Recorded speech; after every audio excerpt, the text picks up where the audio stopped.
acclamer très fort le Seigneur.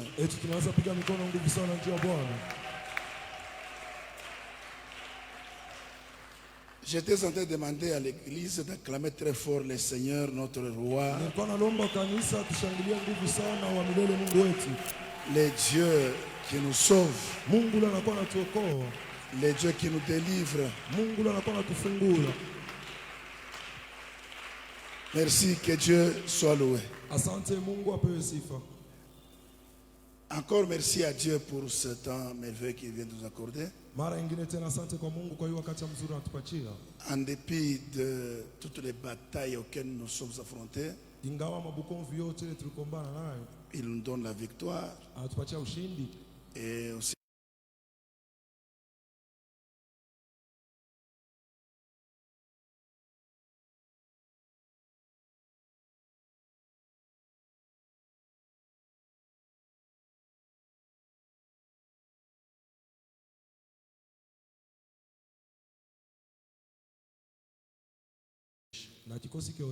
pour tout ce que vous faites et pour tout ce que vous êtes pour nous.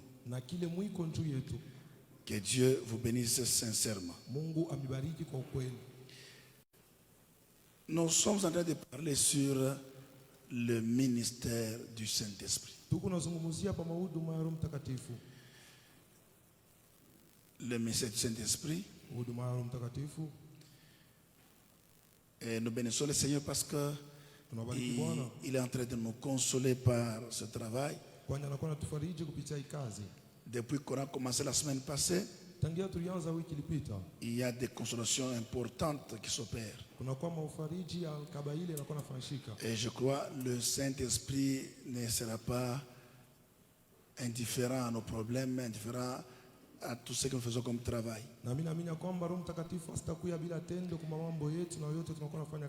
Il fera son travail comme il se doit. Disponibilise-toi seulement et il a soif et ne manque pas au culte. Ne viens pas selon ton programme, viens selon le programme que Dieu a établi. Et tu seras béni de Dieu. Voilà, je voulais encore ajouter 2 ou 3 ministères du Saint-Esprit dans l'église. Selon que l'Esprit va nous guider.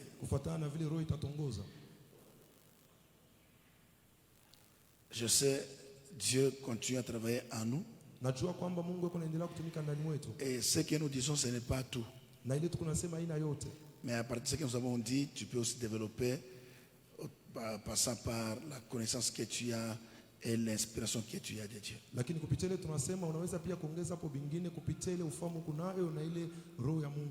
Néanmoins, tu reçois les grandes lignes qui pourront t'aider. Nous sommes dans l'épître de Paul aux Galates, chapitre 5. Je lis le verset 16, verset 18 et le verset 25. Je me répète, l'épître de Paul aux Galates, chapitre 5e. Je lis le verset 16, le verset 18 et le verset 25. Nous sommes dans 100 jours de prière et enseignement. Nous combinons les deux pour la gloire du Seigneur. Il est écrit ce qui suit. Le verset 16. J'ai dit donc, marchez selon l'esprit et vous n'accomplirez pas les désirs de la chair. Verset 18. Si vous êtes conduit par l'esprit, vous n'êtes point sous la loi. Et verset 25. Si nous vivons par l'esprit, marchons aussi selon l'esprit. Que Dieu bénisse la lecture de sa parole. Mungu abariki usomi wa neno lake. J'ai dit donc, Nasema kumbi, marchez selon l'esprit mutembeeni kufuatana na roho et vous n'accomplirez pas les désirs de la chair. na amutatimiza kamwe hii matamaa ya mwili. Si vous êtes conduit par l'esprit, Kama mnaongozewa kupitia roho, vous n'êtes point sous la loi. hamuna tena chini ya sheria. Si nous vivons par l'esprit, Kama tukunaishi kupitia sheria, marchons aussi par l'esprit. tutembee pia kupitia roho. Je ne sais pas si c'est le 40e point. Sijue kama ni nukta ngapi. Présent? 5e? 6e? 6. C'est lui que je vais donner, c'est le 6e. Ule mitaleta ni Merci. ya 6. Asante. Donc, le Saint-Esprit Ni kusema Roho Mtakatifu construit un caractère spirituel. anakuwa anajenga hii tabia ya kiroho. Parmi le ministère du Saint-Esprit, Katikati ya mahuduma ya Roho Mtakatifu, j'ai parlé de l'appel au ministère. nikisema kuitwa kuhuduma, Il nous remplit, anatujaza, il donne la puissance, analeta uwezo, il nous baptise. anatubatiza. Le Saint-Esprit Roho Mtakatifu construit aussi un caractère spirituel. eko najenga pia ndani ya mtu ile tabia ya kiroho. Église de Dieu, Kanisa ya Mungu, l'œuvre de Dieu kazi ya Mungu est une œuvre spirituelle. inakuwa kazi ya kiroho. Il nous faut l'esprit Inabidi tuwe na roho pour bien la faire. njoo tuyafanye mzuri. Dans le cas contraire, Kwa kinyume nous allons nous forcer. tutakankamana, Nous allons mécaniser les choses. tutafanya bintu nguvu Ça va nguvu nous tu, fatiguer vite et nous tuchokesha allons laisser. na tutaviacha. Pour commencer et arriver au bout, Njoo ya kwanza na kufika kumwisho, ça ne demande pas la force physique. ailombe hii nguvu ya mwili, On a besoin de l'esprit. tunahitajia roho. C'est pourquoi le Saint-Esprit, Ndio kwa maana Roho Mtakatifu en dehors de nous appeler, nje ya kutuita, en dehors de nous communiquer la nje ya puissance, kututambukizia ile en dehors de uwezo, nous remplir, nje ya kutujaza, en dehors de nous baptiser, nje ya kutubatiza, il construit aussi un caractère spirituel. anakuwa anajenga pia ile tabia ya Et la kiroho. Bible dit, Na Biblia inasema, je dis donc, nasema kumbe, marchez selon l'esprit, tembeeni kufuatana na vous roho, n'accomplirez pas les désirs de la chair. amutatimiza hii matamaa ya mwili. Ni C'est-à-dire, kusema tous les croyants waaminifu wote sont en train de jouir de la présence du Saint-Esprit en eux. beko nafurahikia na ile uwepo wa Roho Mtakatifu ndani Et yao, le Saint-Esprit en nous, na Roho Mtakatifu ndani yetu il est permanent. eko wakati yote. Il n'est pas comme dans l'ancien temps Ashina kama vile wakati ilipita où il ne pouvait que venir quand tu veux faire quelque chose. kula, alianza tu kuya wakati unataka fanya kitu Quand tu fulani, veux prêcher, wakati unataka il ubiri vient, anakuya, il travaille avec toi. anatumika na wewe, Après la prédication, na kisha mahubiri il part. anajendeza. Quand tu veux chanter, Wakati unataka il est imba là avec toi. eko pamoja na wewe, Après avoir chanté, ukisha il kuimba part. anenda. Dans la nouvelle alliance, Ndani ya agano ce n'est jipya pas le cas. haina vile. Dans la nouvelle alliance, Ndani ya agano jipya tout croyant mwaminifu wote baptisé du Saint-Esprit, mwenye kubatizwa na Roho appelé Mtakatifu, par le Saint-Esprit, ule anaitwa na Roho rempli Mtakatifu, du mwenye Saint-Esprit, kujazwa na Roho qui a la Mtakatifu, puissance de Dieu, anakuwa na uwezo ya Mungu. le Saint-Esprit Roho est Mtakatifu en lui d'une manière permanente. eko ndani yake mnamuna wa mara Et le yote, Saint-Esprit, en étant en nous d'une manière permanente, na Roho Mtakatifu vile ko ndani yetu wakati il yote, construit en nous un caractère spirituel eko najenga ndani yetu ile tabia ya qui kiroho nous permet de bien marcher avec Dieu. ile naturuhusu tutembee mzuri na Mungu. Alléluia. Amen, Alléluia. amen. Donc il est là d'une manière permanente. Eko pale mara yote, Il ne va pas nous quitter. hasta toka ndani yetu. Que Dieu soit loué. Mungu apewe sifa. Et quand il est en nous, Na wakati eko ndani yetu, il construit en nous un caractère spirituel. anakuwa anajenga ndani yetu ile tabia ya kiroho. Il nous donne aussi de la capacité, de la force de vivre de manière à plaire à Dieu. Anatupatia ile nguvu, ile uwezaji ya kuishi muhatua ya kumfurahisha Mungu. Donc le Saint-Esprit étant en nous, Ni kusema Roho Mtakatifu wakati iko ndani yetu, nous nous réjouissons de sa présence tunakuwa na furahiwa juu ya uwepo wake, et il nous donne la force de vivre de manière à plaire à Dieu. na anatupatia nguvu ya kuishi namuna ya kumfurahisha Mungu. Et maintenant, quand on dit marcher selon l'esprit, Na wakati tunasema kutembea kufuatana na roho, selon la traduction grecque, kufuatana na utafsiri wa Wagiriki, ça veut signifier une vie continuelle, inataka sema maisha ile kunaendelea, un style de vie hatua fulani ya kuishi qui est habituel. ile inakuwa ya kila mara. En d'autres mots, à chaque fois tu vis, Mkusema kila mara kunaishi, à chaque fois que tu marches avec le Seigneur, kila mara kunatembea na Bwana, il te donne la capacité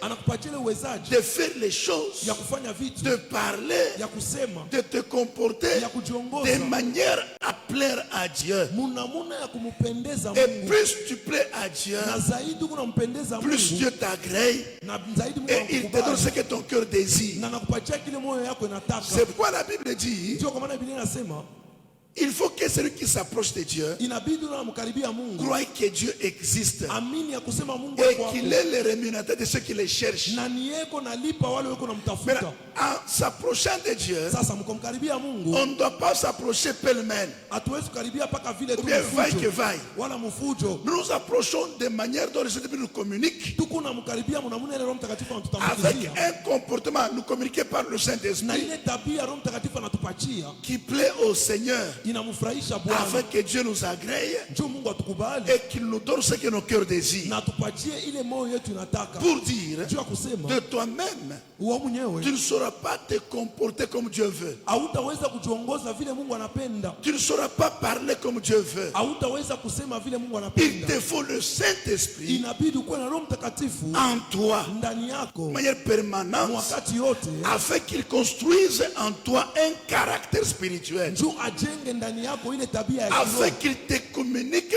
la manière de vivre qui plaît à Dieu. njoo akwambie ile namuna ya kuishi kunampendeza Mungu. Dans le cas contraire, Mukinyume tu ne vas rien bénéficier de la part du Seigneur. hautafaidikia kitu kwa upande ya Bwana, Tu vas te plaindre utaanza kunonanona pour souffrir après. njoo ya kuteswa baadaye. Que Dieu nous bénisse. Mungu atubariki. En vivant, Mukuishi, en servant Dieu, mukumtumikia Mungu, Dieu n'est pas seulement fier du travail que nous nous rendons. Mungu anapaka fieri na kazi yetu Dieu tunamfanyia. aussi a un œil braqué sur notre façon de vivre. Mungu anakuya pia na richo iko naangalia pa namuna yetu ya kuishi. Notre manière de vivre Namuna yetu ya kuishi doit plaire au Seigneur. inapasha kumpendeza Bwana. Permettez que je lise quelque chose Muniruhusu nisome kitu kimoja hapa, toujours dans l'épître de Paul aux Romains, mpaka mu kitabu cha Waroma chapitre 8, verset 9. sura yake ya 8 mstari ya 9. Romains. Waroma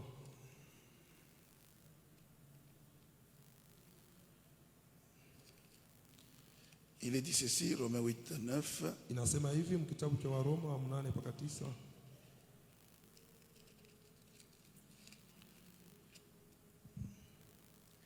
Pour vous, Kwenu mwe vous ne vivez pas selon la chair, amuishi kufuatana na mwili, mais selon l'esprit. lakini kufuatana na roho, Si du moins l'esprit de Dieu habite en vous. kama tu ile roho ya Bwana inakuwa na keti ndani yenu. Si quelqu'un n'a pas l'esprit de Christ, Kama mtu hana na roho ya Kristo, il ne lui appartient pas. hana wake. Donc, appartenir à l'église, c'est une autre chose. Ni kusema kuya kwa kanisa ni kitu kingine, Mais la bénédiction est pour ceux qui appartiennent à Christ. lakini baraka iko kwa wale wanakuya ba Kristo. L'apôtre Paul dit, Mtume Paulo kwa nasema pour vous, kwenu mwe vous ne vivez pas selon la chair. amuishi kufuatana na C'est-à-dire, mwili. ce n'est pas la chair qui vous dirige. Aina mwili kuna Ce miongoza, n'est pas la chair qui vous influence. aina mwili inakuwa na Ce mifano n'est pas mtawala. la chair qui vous commande. Aina mwili inakuwa na Mais miongoza, vous, lakini c'est mwe l'esprit. ni roho. Mais l'esprit Roho va vous guider, va itamiongoza, vous orienter. itampatia Si njia, et seulement si kama tu il habite en vous. anekala ndani yenu. S'il n'habite pas en vous, Kama shikale il ndani n'aura yenu, pas de l'influence sur vous. ashitakuwa njo anze Il kukongoza, ne va pas construire un caractère en vous. ashitajenga ile tabia ndani yenu. Église de Dieu, Kanisa ya Mungu, l'homme, mtu ce n'est pas d'abord la morphologie. haina kwanza ile anaonekana L'homme, c'est hivi, le caractère. lakini mtu ni tabia. Ce qui donne du poids à quelqu'un, Kile unapashi kwa mtu Ce n'est pas son orgueil. Haina ile Ce n'est kiburi pas yake. sa masse. Haina unene Ce qui kwake. fait la fierté de quelqu'un, Ile inafanya feri ya c'est mtu son caractère. ni tabia yake. Et quand le Saint-Esprit Na wakati Roho Mtakatifu habite en nous, anaketi ndani il nous yetu, communique un caractère anatutambukizia ile tabia, qui fera ce que Dieu puisse se réjouir de nous itafanya kwamba Mungu afurahie et juu que les yetu gens se plaisent de ce que nous sommes. na batu bafurahiwe juu ya kile tuiko. Alléluia. Amen. Il dit pour vous, Anasema kwenu mweye vous ne vivez plus selon la chair. amuishi tena kufuatana na mwili. Donc ne laissez pas la chair vous guider. Msiache mwili Ne miongoze. laissez pas la chair vous pousser à agir. Msiache mwili misukume Mais mutende. si l'esprit habite en vous, Lakini kama roho inekala ndani yenu, il vous communique un caractère. inamitambukizia tabia fulani. Il vous amène à mener une vie qui plaît au Seigneur. Inanipeleka muishi ile maisha kunamfurahisha Une Bwana. fois vous vivez selon Dieu, Kama munaanza kuishi kufuatana na ça Mungu, vous attire les faveurs des hommes. inamikokotea ile mabahati ya watu. Que Dieu soit loué. Mungu apewe sifa. Si quelqu'un n'a pas l'esprit de Christ, Kama mtu hana na roho ya il Kristo, ne lui appartient pas. hana wake. Alléluia. Amen. Nous et vous, Mie na mwe nous ne sommes pas de l'église. hatuna wa kanisa. Nous sommes d'abord de Christ. Tuko kwanza ba Kristo Étant pour Christ, na vile tuko ba Kristo. maintenant il nous ajoute à son église. Sasa njoo anatuongeza ku kanisa yake. Et pour être de Christ, Na njoo tukuye ba Kristo. pour appartenir à Christ, Njoo tukuye ba Kristo. il faut nécessairement avoir son esprit au-dedans de toi. Inabidi hakika ukuye na roho yake ndani mwako. Et quand l'esprit est en toi, Na wakati roho iko ndani mwako, il te communique une manière de vivre qui plaît au Seigneur. anakuwa na kutambukizia ile namuna ya kuishi kunamfurahisha Bwana. Église, Kanisa, ne nous plaisons pas seulement de la vie de prière que nous avons. tushifurahikiwe paka maisha maombi ile tuko nayo. Aussi, Na tena veillons sur nous-mêmes, tukeshe pashi benyewe. sur notre manière de vivre, Namuna yetu ya kuishi en nous demandant chaque fois, kujiuliza kila mara, est-ce que ma façon de vivre, eti namna yangu ya ce kuishi que je fais, hiki niko nafanya plaise au Seigneur? iko nampendeza Upa. Bwana wala hapana. Si Dieu ne se plaît pas de ton comportement, Kama Mungu ashifurahikie tabia yako, si Dieu ne se plaît pas de ta manière de vivre, kama Mungu ashifurahikie na namna yako ya il kuishi, ne t'agréera pas. hasta kukubali Et kamwe tes prières na maombi ne seront yako pas exaucées. abataijibu. Tu n'as pas un effort à fournir pour te comporter bien. Hauna na nguvu ya kufanya njoo jongozi Tu n'as vizuri. qu'à te soumettre à la fluence, à la puissance du Saint-Esprit pour qu'il habite en toi afin qu'il te communique le caractère qu'il faut. Unapasha paka kutiku ile uwezo ya Roho Mtakatifu njoo akutawale na kuongoze munamuna ile nastahili. Combien de fois ton caractère est en train de blesser les gens? Mara ngapi tabia yako iko nakosea watu? Combien de fois ton habillement blesse la foi des gens? Mara ngapi ile kuvala kwako inakuwa naangusha imani ya watu? Combien de fois tes réponses, tes manières dérangent la foi, dérangent les maisons de certaines personnes? Mara ngapi ile tabia yako namna yako ya kusema inakuwa navuruka maisha ya watu? C'est une preuve Ni kionyesho que le Saint-Esprit qui est en toi, ya kusema Roho Mtakatifu yuko ndani yako, soit est attristé, wala anakuwa na soit huzunika, il ne fait rien. wala sifanye kitu. Tout chrétien, Mkristo wote, tout croyant waaminifu wote doit avoir un comportement différent des autres. anapasha kuwa na tabia inachana na bengine, Différent des autres. inachana na ya bengine. Écoutez, Église, Sikia kanisa, Dieu travaille dans nos vies. Mungu ako natumika kwa maisha yetu. Je crois vous l'avoir dit la fois passée. Bon, Nadhani ili c'est miambia mardi ou bien hier mercredi. wala Jumapili wala kesho jana, Je fus très orgueilleux. nilikuwa wa kiburi sana. Je fus très orgueilleux. Na niambia wa kiburi sana Comme mon père. kama baba yangu, Très orgueilleux. kiburi sana. Et puis, Na je ne connais pas trop. mimi sijue mingi, Mais quand même, je connais. lakini mimi najua Mes ambitions, ile mashaba yangu, mifukuzio yangu quand je faisais l'armée, wakati nilikuwa mujesi, c'était lutter ilikuwa kukombana pour connaître l'armée, njoo nijue ile jesi, connaître l'armement. nijue masilaha. Un, Ya kwanza pour tuer toutes mes tantes. njoo nyue basangaji yangu bote, Je vais te le sana. car elle nous avait ensorcelé comme je n'appelle. Je devrais me venger de cette manière. Nilipasha kulipisha kisasi mwili hatua. Des deux, Ya pili, j'allais toucher au fétiche de n'importe quelle dimension. nilipasha kugusa kulawa ya hatua yote, Que je devienne chef d'état-major général. nikuye ule chef d'état général, Et à fin de compte, na kumwisho yote j'ai fait un coup d'état. mimi nafanya njoo niangushe rais, nikuye rais. C'était ça moi. Ilikuwa ile mie. Posez la question à tous mes amis qui me connaissent. Muulize barafiki yangu wote wananijua. J'étais un soldat engagé. Nilikuwa ule jeshi mwenye kujipana. Et quand j'ai quitté l'infanterie pour faire la police, Na wakati nilitoka mwa infantry punju niende mpolisi, il n'y a aucune formation qui m'a échappé. hakuna hata madibisho mwa ile Et niliruhusa. surtout que j'aime trop connaître. Na zaidi ya yote mimi napenda kuyua mimi. J'ai toujours été très curieux. Mimi nikalaka paka na buyuwai. Si tu viens chez moi, Kama unakuya dans kwangu, ma chambre, mchamu wa yangu, il y a des livres, muko vitabu, il y a des documents. muko bintu vya Je mingi. lis chaque fois. Niko nasoma mara mingi. Je suis arrivé chez moi à la maison hier à 20h. Nilirudia kwangu kunyumba jana 20h. J'ai quitté ma chambre à 7h du matin. Nikitoka mchumba yangu 7h du matin. J'ai accompagné ça à l'école, je suis rentré. Mimi napeleka watoto kwa masomo. Depuis que j'étais dans ma maison, Tangia nilikuwa mnyumba yangu. j'ai quitté la maison à 16h moi, Toka mnyumba yangu msasa en train de lire. Mko nasoma. En train de lire. Niko nasoma. Kichwa kiliniuma kinachoka. J'avais mal à la tête et puis c'est terminé. Et vous comprenez que Non, en lisant d'autres personnes, Mkusoma watu en wengine. lisant la Bible, Mkusoma Biblia. en te soumettant au Saint-Esprit, Mkujitiisha kwa Roho tu es en Mtakatifu. train de découvrir que Huko navumbula kwamba il y a une manière de vivre kuko namna fulani ya qui kuishi. n'est pas propre aux chrétiens. Ile aina ya Wakristo.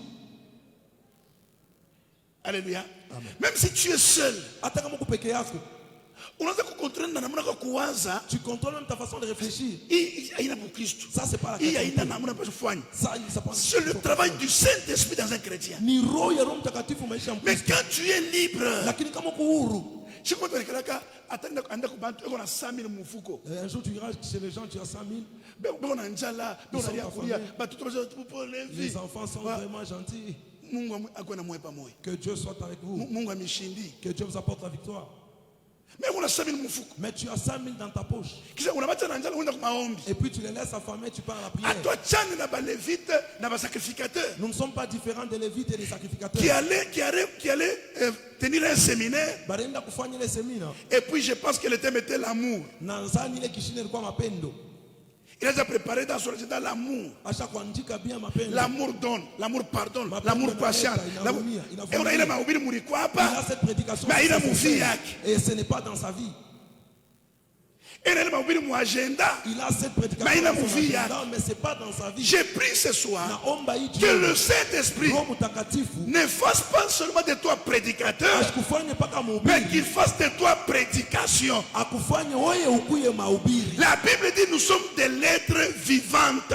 Biblia inasema tunakuya viumbe vile viko na Donc les gens doivent lire Dieu sur nous. ni kusema bantu wanapasha kusoma Mungu. Notre wetu. façon de nous comporter Namuna yetu ya doit être kuchongoza une lettre vivante. inapasha kwele barua Donc iko tout mzima. croyant Mwaminifu qui a wote le Saint-Esprit permanent en lui, anakuwa na Roho Mtakatifu wakati il wote lui ndani yake. communique un caractère spirituel. Anakuwa anamtambukizie ile Il tabia ya commence kiroho. à vivre de manière à plaire à Dieu Anaanza kuishi munamuna et il kumpendeza Mungu. devient une lettre vivante. Anakuya ile barua Les mzima. gens lisent Dieu par ta vie. Batu beko namsoma Mungu kupitia Les maisha gens yako. lisent Dieu par tes prédications. Batu beko namsoma Mungu kupitia mahubiri Écoutez, yako. Église, Sikia kanisa. et nous prédicateurs, Na sisi bahubiri. nous musiciens, Sisi baimbaji. l'évangile qui ne t'a pas sauvé, Injili ikuokoe même si tu le prêches bien, hata unahubiri il ne vizuri. sauvera personne. Haitaokoa mtu. Les chants qui ne t'ont pas changé Ile mimbo haibadilishe. ne changera personne. Haitabadilisha C'est mtu. pourquoi Ndio kwa maana ne répétez pas pour nous, mshaanze kuisema répétez-le pour vous-même. Uyaseme mbele njoo ya Et mwenyewe une mwenyewe. fois que les chants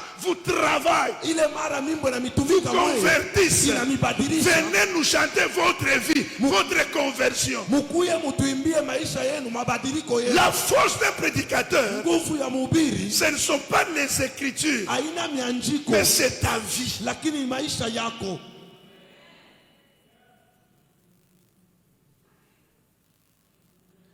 Alléluia. Amen. Pour y arriver, Juu ya kufika hako il faut que le Saint-Esprit construise en toi ce caractère spirituel. inabidi Roho Mtakatifu ajenge ndani yako hii tabia ya kiroho. Écoutez ce que Paul dit Sikia ile Paulo anasema dans sa première épître aux Corinthiens, ndani ya kitabu ya kwanza kwa Korinto chapitre 6. sura ya 6. 19 à 20. mstari ya 19 mpaka 20. Ne savez-vous pas que Amjue ya kwamba votre corps mwili yenu est le temple du Saint-Esprit qui est en vous, inakuya hekalu ya Roho Mtakatifu inakuya ndani que yenu, vous avez reçu de Dieu ile mlipokea kutoka kwa Mungu, et que vous ne vous appartenez point à vous-même, ni kusema amuna tena bamwe benyewe, car vous avez été rachetés à un grand prix. basi bali mikomboa kupitia bei kubwa. Glorifiez donc Dieu dans votre corps Mumutukuze Mungu mumwili yenu et dans votre esprit na muroho yenu qui appartiennent à Dieu. ile nakuya ya Mungu. Est-ce que quelqu'un me comprend bien? Eti mtu mweko nanyelewa mzuri? Et que vous me comprenez bien? Kanisa mko nanyelewa mzuri? Donc, tout croyant Ni kusema mwaminifu wote se réjouit de la présence du Saint-Esprit en lui. anakuwa anafurahiwa njuu ya uwepo wa Roho Mtakatifu ndani Et yake, une fois le Saint-Esprit habite en toi, na wakati Roho Mtakatifu anaketi ndani yako, il construit en toi un caractère spirituel anajenga ndani yako ile tabia ya kiroho qui te permet de vivre de manière à plaire à Dieu. inakuruhusu uishi munamuna kumpendeza Mungu. Et une fois qu'il est en toi, Na ile mara akikuwa ndani yako c'est fini. kuna malizika, Tu ne t'appartiens plus à toi-même. hauna tena wako wewe C'est-à-dire, mwenyewe, ni tu kusema n'as plus de décision personnelle à prendre. hauna na mipango ya upekee ya Car kuchukua, tu ne t'appartiens pas à toi-même. kwani hauna tena wako wewe mwenyewe. L'apôtre dit, Mtume anasema ne savez-vous pas que amjue ya kwamba votre corps mwili yenu est le temple du Saint-Esprit qui habite en vous? inakuwa hekalu ya Roho Mtakatifu inaketi ndani yenu. Alléluia. Amen. Et ce Saint-Esprit-là, Na ule Roho vous l'avez Mtakatifu reçu de Dieu. mulimpokea kutoka kwa Mungu, Et que vous ne vous appartenez plus à vous-même. na ni kusema hamuna tena bamwe Maintenant, benyewe, quand vous n'êtes plus à vous-même, na vile hamuna tena bamwe benyewe, vous êtes maintenant le corps qui appartient à Dieu. munakuwa ile mwili inakuwa ya Vous êtes Mungu, un domaine que Dieu, dans lequel Dieu habite. munakuwa ile fasi Mungu Ce anakuwa que vous devez faire, kile munapasha fanya, glorifier Dieu dans votre corps. mutukuze Mungu mumwili yenu, Sanctifier Dieu dans votre corps. mutakase Mungu En mumwili d'autres yenu. mots, Mukusema que kwingine, votre façon de vivre namuna yenu wa kuishi glorifie Dieu. imutukuze Votre Mungu, manière de faire les choses namuna yenu wa kufanya glorifie vitu Dieu. imutukuze Votre Mungu. façon de chanter, de Namuna yenu wa prêcher, kuimba, ya kuhubiri, d'interpréter, ya kutafsiri, d'organiser les ya choses kutengeneza doivent vitu plaire à Dieu. inapasha kupendeza Tout ce Mungu. que nous faisons Yote vile tuko qui ne plaît pas à Dieu, mupendeze Mungu, Dieu ne récompensera pas ça. Mungu ashitaleta maripo njuu ya hiyo. Dieu ne peut jamais récompenser la chose qui ne le glorifie pas. Mungu hawezi kuleta maripo njuu ya kitu kila kimutukuze. Retenez ça bien. Shika hii mzuri. Dieu ne peut jamais récompenser la chose qui ne lui aura pas gloire. Mungu hawezi kuleta maripo njuu ya kitu akimulurishia. Mais tout ce que tu fais Lakini yote leo qui glorifie Dieu, inatukuza tu en auras la récompense. utapata maripo.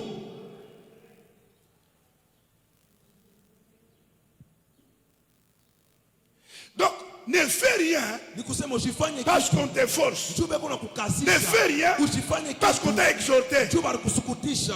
Soumets-toi au Saint-Esprit qui est en toi. Ujitiishe kwa Roho Mtakatifu anakuwa ndani yako. Laisse-lui le temps de te reconstruire Umwachie wakati ya kujengulule et de construire un caractère spirituel en toi, na kujenga ile tabia ya kiroho ndani yako, comme celui qui connaît bien Dieu. kama ni vile anamjua Mungu mzuri. La Bible dit, Biblia inasema l'Esprit connaît même les profondeurs de Dieu. roho inajua hata ile uketo ya Mungu. L'Esprit sonde tout, Roho inakuwa nachunguza même yote, les profondeurs de Dieu. hata mauketo ya Mungu. Je peux dire à l'église, hein, Naomba Mungu si kanisa, le Saint-Esprit habite en toi kama Roho Mtakatifu anaketi ndani d'une yako manière permanente wakati yote, et que tu tisses une intimité entre toi et lui, na unaunga ile urafiki katikati yako na tu yeye, as la possibilité unakuwa na uwezaji de connaître même les pensées de Dieu. ya kujua hata mawazo ya Mungu.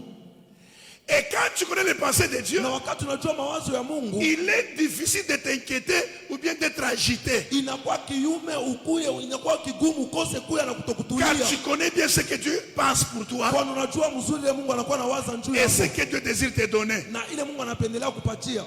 Glorifiez Dieu Mumtukuze Mungu dans votre corps ndani ya mwili yenu et dans votre esprit na ndani ya roho qui yenu, appartiennent à Dieu. ile nakuya ya Mungu. Dès lors que le Saint-Esprit Kuanzia pale Roho Mtakatifu prend la décision d'habiter en toi, anabeba mpango wa kuikala ndani il yako, commence à te façonner anaanza kutengeneza de manière à plaire à Dieu. munamuna kumpendeza C'est-à-dire, Mungu. Ni le kusema Saint-Esprit Roho Mtakatifu commence à t'arranger. anaanza kutengeneza, Il met la peinture, anaweka ile rangi, il met des ornements, anaweka vya kukupamba il navyo, fait tout. anafanya yote Comme il connaît bien le goût de Dieu. vile anajua mzuri ile maonjo Il ya connaît Mungu. ce que Dieu veut. Anajua kile Mungu Il le fait anapenda, maintenant sur ta vie, anaifanya sasa Dans kwa maisha ton yako, corps. ndani ya mwili yako, dans ton esprit humain. ndani ya roho yako. Il arrange pour Anatengeneza te permettre juu ya kukuruhusu de vivre de manière à plaire à Dieu. kuishi munamuna kumpendeza Mungu. Et la Bible dit, Na Biblia inasema comme cela est fait, vile inafanyika ce que vous vile devez faire, inawapasha c'est fanya glorifier Dieu dans votre corps, ni kutukuza Mungu mumwili yenu, glorifier Dieu dans votre esprit. kutukuza Mungu muroho yenu.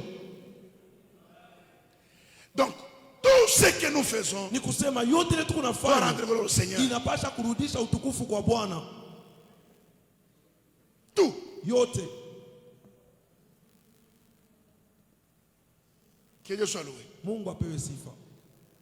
Au fur et à mesure, Wakati inakuwa naendelea vile vile, un chrétien tel que tu es est soumis à l'Esprit de Dieu, se soumet au contrôle du Saint-Esprit. Mkristo anajitiisha kuroho ya Mungu, anajitiisha kuongozaji ya Roho Mtakatifu. C'est-à-dire, il est en train de lutter pour répondre à l'obéissance de la parole de Dieu. Ni kusema iko nakombana njoo ajibie kutiifu ya neno la Mungu. Dieu Mungu a ses regards sur lui. anakuwa na macho yake pake. Le cœur de Dieu Moyo ya Mungu est prêt à être ouvert pour lui. iko tayari kufungulika Le juu bras yake. de Dieu Neno la Mungu est prêt à le secourir. mkono ya Mungu iko tayari kumsaidia. Tu as tout intérêt Unakuwa na faida yote de tisser une intimité avec le Saint-Esprit. ya kuhunga ile urafiki pamoja na Roho Mtakatifu. Écoutez ce que Paul nous dit aux Romains, Sikia ile Paulo anasema kwa Roma, au chapitre 8, sura yake ya 8 verset 13. mstari ya 13.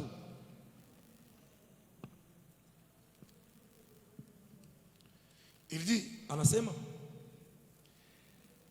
si vous vivez selon la chair, kama Mungu naishi kufuatana na mwili, vous mourrez. mtakufa. Mais si c'est par l'Esprit, Lakini kama ni kupitia Roho, vous faites mourir les actions du corps, Mungu na uwa ile matendo ya mwili, vous vivrez. mutaishi. Église, amen. Kanisa amina. Église, amen. Kanisa amina. Si vous vivez selon la chair, Kama Mungu naishi kufuatana na mwili, tout ce que la chair demande, tu lui donnes. Tout ce que la chair va chercher, tu lui donnes. l'apôtre dit, Mutuma anasema vous mourrez. mutakufa. En d'autres mots, Mukusema kwingine, vous vous séparez de Dieu. munakuwa najitenga na Mungu, Vous vous éloignez de Dieu. munakuwa naenda mbali na Mungu. Mais si c'est par l'Esprit Lakini kama ni kupitia Roho, que vous êtes en train de faire mourir les actions du corps, Mungu na uwa ile matendo ya mwili. en d'autres mots, Mukusema kwingine, l'Esprit Roho peut vous aider à dire non à toute réclamation charnelle du corps. inaweza kumsaidia museme hapana kwa yote ile mwili inakuwa na dai ndani Le yako. corps qui a ses désirs qui sont contraires à ceux de l'esprit, Hii mwili inakuwa na mania, inakuwa kinyume ya ile ya Roho. quand la chair commence à réclamer ses désirs, Wakati mwili inaanza kudai ile mania yake, par l'esprit de Dieu qui est en vous, kupitia Roho ya Mungu iko ndani vous yenu, pouvez être en mesure de dire non à la chair. munaweza kuya na ile hatua ya kusema hapana kwa mwili. Et plus vous avez la possibilité de dire non à la chair, Na zaidi munakuwa na ile uwezaji ya kusema hapana kwa mwili. l'apôtre dit vous allez vivre. Mtume anasema mutaishi. Donc mourir vite, Ni kusema kufa haraka, c'est vouloir répondre à tous les besoins de la chair. ni kupenda kujipia kwa mahitaji yote ya mwili. Les gens Et qu'on a ma téléphone mbiri. qui a des téléphones, Il y a $1200. celui-ci coûte $1200, Il y a $800. l'autre c'est $800. Il y a tout comme pas qu'il Il a les deux entre ses mains mais comme ça. mukanisa aya to waka $1000. Mais dans l'église, il n'a jamais offert $1000. Mais napenda vitu vya bei sana. J'aime les choses qui C'est coûtent la cher. chair qui réclame. Ni mwili kuna dai. Quand on a téléphone à $1200, Si tu achètes un téléphone qui coûte il a $1200, mutukuza Mungu kuni. ça glorifie Dieu en quoi? Ukiuza nguo ya $800, Si tu payes un vêtement qui coûte Inamtukuza Mungu $800, nini? ça glorifie Dieu en quoi? mais ukiuza mbao banaweka pale batu banaamini Yesu, inamtukuza Mungu. Mais si vous avez payé la planche qu'on a placée là-bas et les gens ont vu adorer Dieu, ça glorifie Ukiuza Dieu. bichi mukanisa, Si vous achetez des chaises dans inamtukuza l'église, Mungu. ça glorifie Dieu.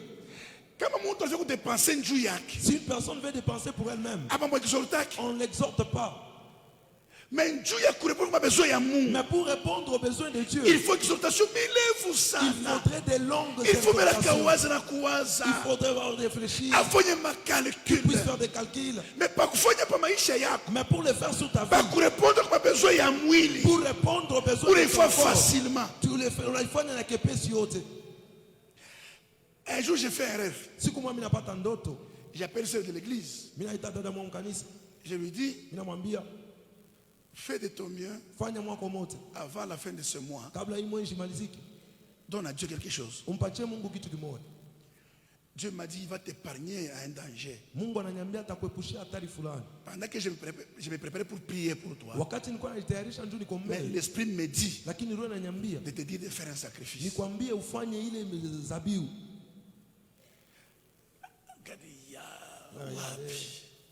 Pour yeye ashipate ya kufasha Mungu. Pour elle, elle n'a pas trouvé quelque chose qu'elle pouvait faire pour Dieu. Ango Yulis. Elle est venue me poser la question. Papa, une fois Dieu, Papa, que je fasse comment? nasema ana mingi roho mtakatifu. J'ai dit, c'est pas moi le Saint-Esprit. Uza roho mtakatifu yako kuambia kufanya. Pose la question au Saint-Esprit qui puisse te dire ce que tu dois faire. Naambia sema, Je lui ai dit que hata telefone ukito banarusha banauza bintu yele tola besoin kanisa. même ton téléphone ici, tu peux offrir, c'est là on vend, c'est là on achète ce que nous avons besoin. Yakuza para Mungu. Ça va glorifier toujours Dieu. A crier. Elle a crié, Papa, téléphone. Papa, simu. Jo, nikani kama on 19 kani kama on 20, aliuza kama ni 200,000 kan 300 400,000. 4,19 qu'elle avait acheté, c'était à 300 000, 400 000. Akupita mashiko bana muiba hayo. Après quelques jours, on l'a volé. Analia Elle a fait na mtobo machusha kumuvimba. Elle a eu même des yeux qui ont gonflé. Namwambia hivi, Je lui ai dit ceci. kumutii Mungu likatala. Obéir Dieu, tu as refusé. Hii telefone ndipo unayo. Alors le téléphone que tu Kisha as, kusaidia nini? ça t'a déjà aidé en quoi? Misha kufika kama telefone yako, shaona kata document moja ya kabaila. J'ai déjà fouillé dans ton téléphone, je n'ai jamais retrouvé un document de Mimi valeur. nakonaka en ligne presque siku yote. Mais je te vois en ligne presque chaque jour. 1 giga, 1 giga, 1 giga, 1 giga. 1 giga. Juma mujima 1 giga, 1 giga. Toute une semaine, Hivi 1 giga. hivi kama 3500 Comme ça coûte fois 7 fois 7. ni ma 21,000 na ma 23,000 nenda. C'est des 21 000 qui s'en vont. Par comme ça. semaine 23,000, 23,000, 23,000. 23 000. Kuweza kuichanga ile ma 23,000 unapata par semaine ile. Arriver à mettre ensemble la somme Kutumikia de Mungu semaine unashinda. et servir Dieu pour ça. La chair te réclame. Mwili inakuwa na La kukubali. chair te refuse d'obéir à Dieu. Mwili inakuwa na kukataria C'est msimu. parce que l'esprit n'est pas en toi. Njuro haina ndani Et yako. si l'esprit n'est pas en toi, Na kama roho haina tu es ndani encore yako, païenne. uningariki mupagano. Wingari na bitu vile hawezi kumpatia Mungu, tu es encore païen. Tu as encore des choses que tu ne peux pas donner à Dieu. Nikusema uningariki mupagano. Quelqu'un dit Amen. Mtu mwana sema amina. Très fort Amen. Nguvu sana amina. Très fort Amen. Nguvu sana amina. Tu peux acclamer très fort le Seigneur. Unaweza pika mikono nguvu sana njuu ya Bwana. Le Saint-Esprit qui est en nous Roho Mtakatifu yuko ndani yetu. peut aussi nous dicter Anaweza pia kutuambia des choses qu'on peut donner à Dieu. vitu vile tunaweza mpatia Parce Mungu, qu'il connaît ce que Dieu veut. kwani anajua ile Mungu anapenda. Si nous donnons à Dieu ce que nous voulons nous-mêmes, Kama tunaleta kwa Mungu vile tunapenda si benyewe, des fois Dieu peut ou ne pas agréer ça. mara nyingine Mungu anaweza kukubali wala hapana. C'est pourquoi on n'a pas souvent de récompense à ce que nous faisons. Ndio kama tunazungumzia kila mara malipo ya vile tunafanya. Laisse le Saint-Esprit de Dieu qui est en toi Acha Roho Mtakatifu yuko ndani yako. construire en toi un caractère spirituel Ajenge ndani yako tabia ya qui va kiroho. te pousser à vivre de manière à plaire à Dieu, Itakusukuma uishi mnamuna kumpendeza qui Mungu. va te pousser à glorifier Dieu dans ton corps, dans ton esprit et dans toute ta vie. Itakusukuma umtukuze Mungu ndani ya mwili yako, ndani ya maisha yako yote mzima. Que Dieu nous bénisse. Mungu atubariki. Que Dieu nous bénisse. Mungu atubariki. Que Dieu nous bénisse. Mungu atubariki. Si la chair continue à te diriger, Kama mwili ngariki na kuongoza, tu ne sauras pas répondre aux besoins de Dieu. hautaweza kujibia kwa mahitaji ya Tu ne Mungu. sauras pas te soumettre à la parole de Dieu. Hautaweza kutii kuneno la Tu Mungu. ne sauras pas plaire au Seigneur. Hautaweza kumpendeza Bwana. Et il sera difficile Na itakuwa kigumu que Dieu puisse te verser sur toi les bénédictions. Mungu amwange pako mabaraka. Quand quelqu'un veut on veut épouser quelqu'un, Kama wanataka kuoa mtu, la personne fait toutes les dépenses possibles. mtu anakuwa anatosha fanga yote mnamuna anaweza. Atauza kabelo, Il va acheter atafanya des plantes, pédicure, Il va manicure, faire des atafanya pédicures, manicures, il va tout faire. Kisha kumjua calculer, Et après la un fête mariage de jamais. à mon mariage, Dieu a maungo de dépenses. juste pour mes mariages, j'avais dépensé. Sasa caractère ya kwenda kala mbukana una naye. Alors le caractère que tu dois aller vivre avec dans le mariage, tu n'en as pas. Unaenda na masil. Tu pars avec des cils. Mile faka masil. Des longs cils comme ça. Tena mankucha mile faka pasa Des nkanga. longs ongles comme la peinture. Ndio unaenda nani? Et tu pars avec. Mais caractère ushakuyacha. Mais le caractère, tu as déjà laissé ça. Bukwana na mankucha. Le mariage, ce n'est pas les ongles. Bukwana na masil. Le mariage, ce ne sont pas des cils. Après un mois, Kisha mwenji mo, utarudia vile unekalaka. tu vas rentrer ordinaire comme tu as toujours été. Sona ma telefoni tuna yeye unaweza kumama photo hivi. Bado tunapaka photo ya mariage mwana bibi yangu. On nous avait pris une photo. Tunatoka bazungu. C'est ton sorti joli.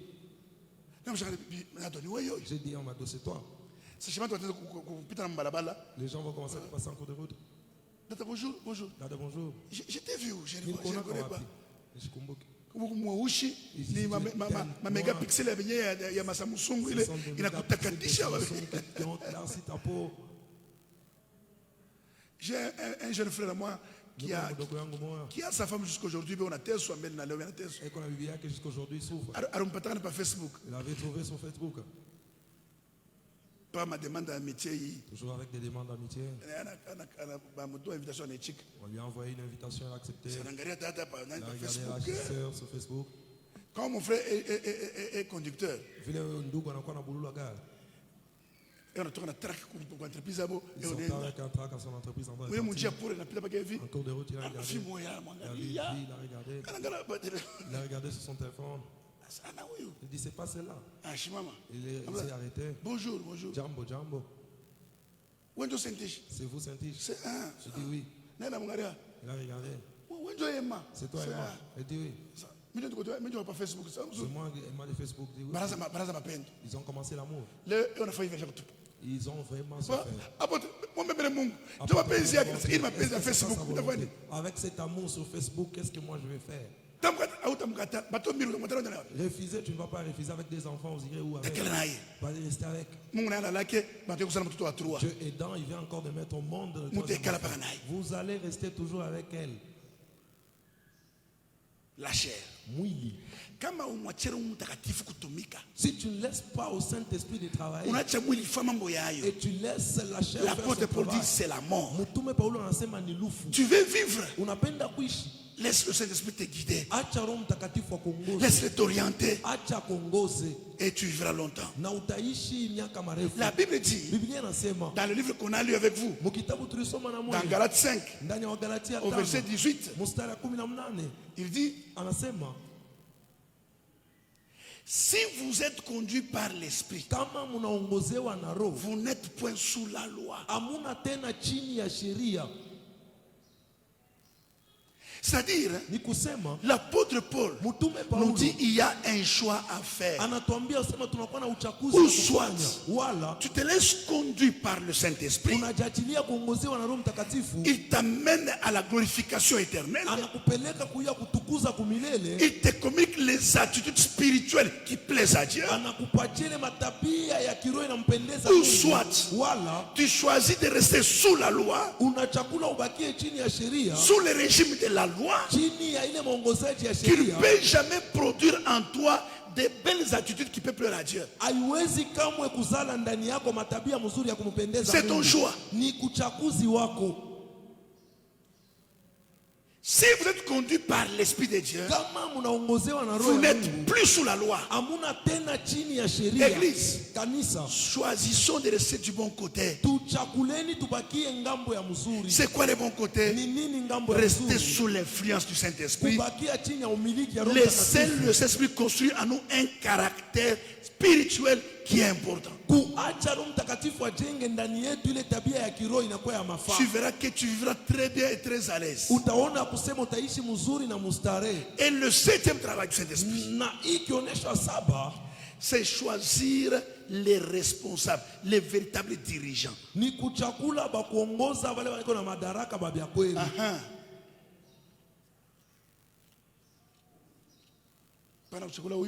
Oui, maman. Choisir cette maman. Le modèle de sa denture, c'est comme Louba de Kabongo. présidente. Et pour la maître qu'elle devient maman présidente. Oui, maman, Bilo le Biaké, est-ce que ma Safa bien? À la chef de Saf. On peut chanter en Asaf très bien, devient maman chef d'Asaf. Acte chapitre 20.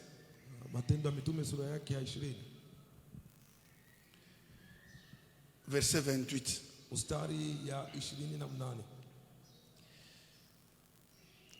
Il construit en nous un caractère spirituel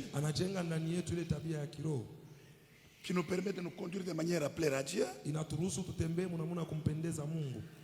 qui nous permet de vivre selon l'esprit, pas selon la chair, pour ne pas mourir précipitamment. Et le 7e, le Saint-Esprit sait choisir les responsables. Donc dans une église qui a des responsables qui n'ont pas été choisis selon le Saint-Esprit ou par le Saint-Esprit, c'est une église à problème. Et nous risquons de changer chaque mois, chaque trimestre, chaque semestre. Nous changeons. Nous risquons une église qui a 20 ans, n'a pas présente, je vais 20. Tunaweza kuwa na ile kanisa tukupaka na badilisha batu. Kanisa inafanya miaka 20 na wamama wale uko naongoza wanisha kujibadilisha mara 20. Departement de gestion fanya kama ni 10 ans na viongozi washafanya wale ba 16. Kikosi cha waombaji kinafanya miaka 10 lakini wale wa kuongoza wanisha kupitaka mara 16. Il est écrit ce que ci. Imeandikwa hii. Acte chapitre 20, Matendo ya Mitume sura yake ya 20, verset 28. Mstari ya 28. Prenez donc garde à vous-même Mukebeni kumbihange kwa mwe wenyewe et à tous les troupeaux sur lesquels le Saint-Esprit vous a établi évêque. Na nzinzi yote pale Roho Mtakatifu alimitia kama vile askofu pour paître l'église du Seigneur juu ya kulisha kanisa ya Bwana qu'il s'est acquise par son propre sang. Ile alipata kupitia damu yake ya upekee. Je sais qu'il s'introduira parmi vous najua kusema katikati yenu watengia après mon départ kisha kwendeka kwangu des loups cruels awa wambwa mwitu wa ukua qui n'épargneront pas le troupeau. abata epusha hii nzinzi. Que Dieu nous bénisse. Mungu atubariki. Est-ce qu'on peut acclamer le Seigneur? Eti tunaweza pikia mikono Bwana.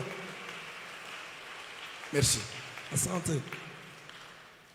L'apôtre Paul Mutume Paulo est en train de rappeler à Timothée son fils eko nakumbusha Timotheo mwana wake qui sera plus tard pasteur de l'église de l'Éphèse. Ule baadaye atakuja mchungaji wa kanisa kwa Efeso. Il lui donne des stratégies, il lui donne certaines injonctions anampatia maufundi, anampatia maagizo fulani pour qu'il sente que il n'est pas n'importe qui, bien qu'il est jeune. Njoo ashikia kwamba hana mtu wowote ingawa anakuwa kiana. Pour que Timothée, Timotheo quand il sera responsable paroissial, wakati atakuwa mwenye madaraka wa kuongoza parokia, avant de mettre les responsables des départements, kabla aweke waongozaji wa mabikosi, avant d'organiser l'église, kabla atengeneze kanisa, il doit tenir compte aussi de la direction du Saint-Esprit. Anapasha kuhesabia pia uongozaji wa Roho Mtakatifu. Il doit laisser le Saint-Esprit choisir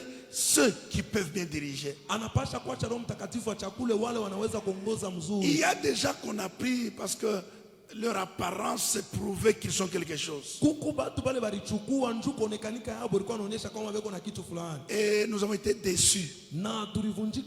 Il y a ceux-là qu'on a choisi parce qu'ils avaient l'argent. Mais à fin de compte, ils nous ont déçus. Il y a ceux-là qu'on a choisi parce qu'ils parlent bien français. Et nous croyons, comme ils sont intellectuels, ils pourront nous aider. Mais c'est la déception. Église de Dieu, c'est lui qui choisit les responsables. C'est le Saint-Esprit. C'est pourquoi nous devons lui laisser faire son travail. Même Jésus, avant d'appeler les apôtres, lisez Marc. La Bible dit, il passait toute la nuit sur la montagne en train de prier. Et demain, il choisit ce qu'il voulut. C'est après la prière qu'il a choisi. Le Saint-Esprit connaît qui peut être responsable, qui peut être qui pour l'avancement de l'œuvre. Ne choisissons pas par nous-mêmes. Que les apparences ne nous trompent pas. Que les belles paroles des gens ne trompent pas. Car toutes les belles paroles ne disent pas vrai. Il y a certaines belles paroles qui cachent la mort, qui cachent les déceptions, qui cachent l'hypocrisie.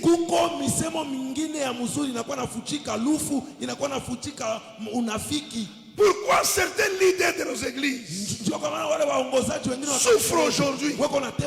C'est parce qu'ils voulaient faire d'autres choses par l'expérience. On est jusqu'à un monde à 20 ans. Tu peux rester avec une personne durant 20 ans. Mais un hypocrite. Dieu ne l'a pas encore choisi pour travailler avec toi.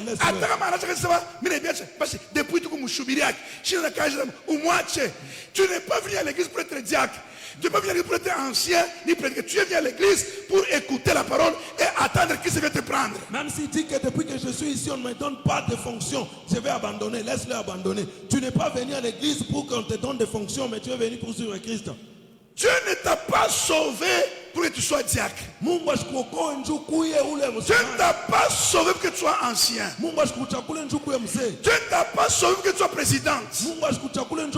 Il t'a sauvé pour sa gloire.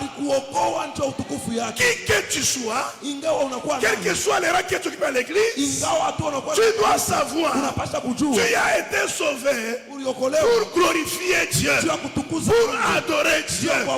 Mais si le Saint-Esprit t'est choisi comme responsable, tu dois faire un effort dans toutes les chances que tu auras à glorifier Dieu. Alléluia. Amen. Prends garde à toi-même et sur les troupeaux de Dieu sur lesquels Dieu t'a établi avec. Tu dois tirer attention. C'est Dieu qui t'a établi. C'est l'Esprit qui a fait toi responsable. Donc, comme c'est l'Esprit qui t'a choisi, tu dois faire de ton mieux pour lui plaire.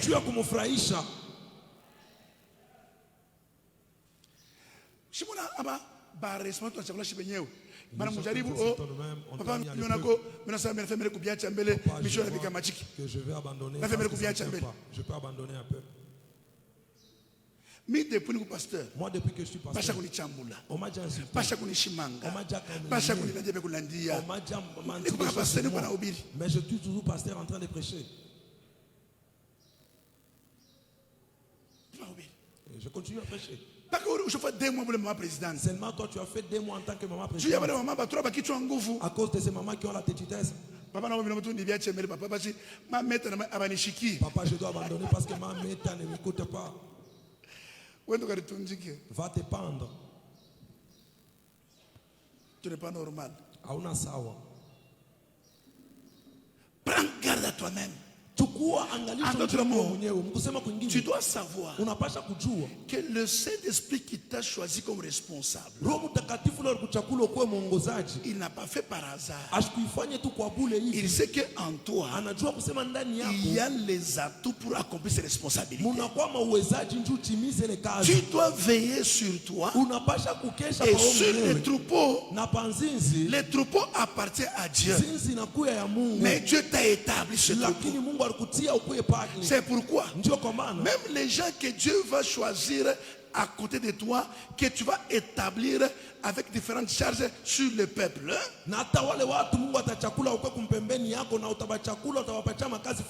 ils doivent être responsables.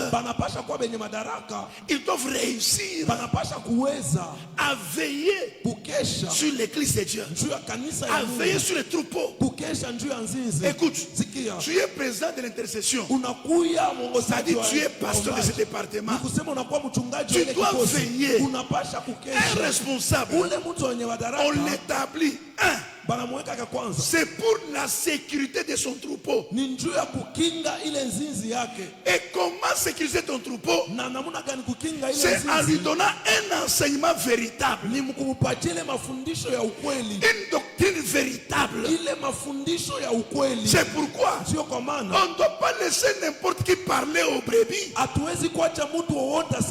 qu'il y a des enseignements poisons. Il y a des paroles qui détruisent. Toutes les paroles que nous prononçons sur la chair, ce sont des semences. Ça peut tuer ou ça peut faire vivre. C'est quoi le Saint-Esprit ne choisit pas n'importe qui.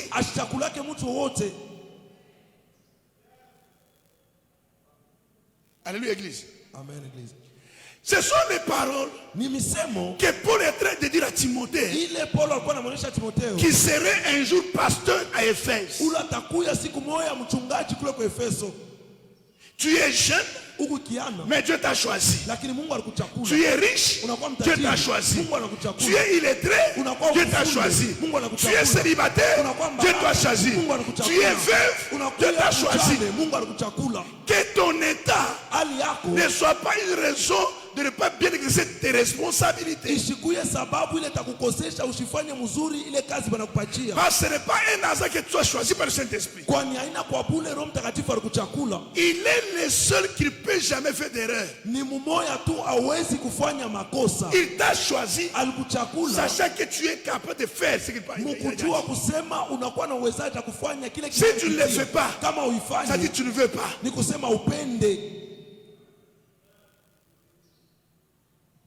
Que Dieu nous bénisse. Il dit, je sais, après mon départ, il s'introduira au milieu de vous un loup ravisseur. Les gens qui ont étudié le français, on a étudié les figures de style. Quand il dit le loup ravisseur, c'est une métaphore. Il veut seulement dire il y aura de faux enseignants qui viendront, de faux docteurs, de faux prophètes.